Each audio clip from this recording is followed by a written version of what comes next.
તો રાજ્યમાં ભારે વરસાદને કારણે 31 લોકોએ જીવ ગુમાવ્યા છે। વરસાદને કારણે અત્યાર સુધીમાં રાજ્યમાં 31 લોકોના મોત નિપજ્યા છે। 3 દિવસમાં પડેલા વરસાદને કારણે 31 લોકોએ જીવ ગુમાવવાનો વારો આવ્યો છે।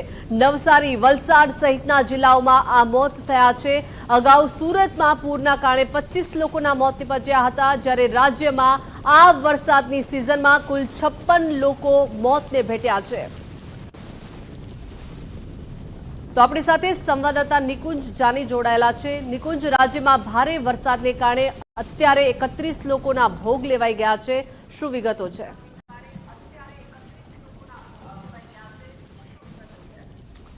દીપિકા, 22 થી લઈને 25 તારીખ સુધી જે રાજ્યની અંદર ભારેથી અતિભારે વરસાદની જે સ્થિતિ જોવા મળી તેની અંદર 31 જેટલા લોકોના મૃત્યુ થયા હોય તે પ્રકારનો આંકડો એક સામે આવ્યો છે।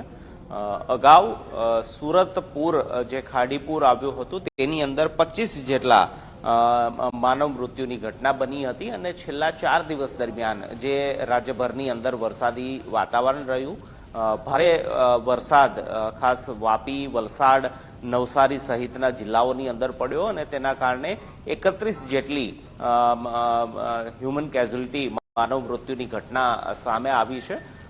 જો સિઝનની વાત કરીએ એટલે કે ચાલુ વર્ષના વરસાદી સિઝનની અંદર 56 જેટલા કુલ માનવ મૃત્યુ થયા છે। આ માનવ મૃત્યુમાં ખાસ તણાઈ જવાના કારણે, ડૂબી જવાના કારણે અથવા તો વરસાદી સિઝનની અંદર કોઈ ઇલેક્ટ્રિક શોર્ટ અથવા તો કોઈ દુર્ઘટનાના કારણે જે મૃત્યુ ઘટના બનતી હોય છે તેનો સમાવેશ થાય છે।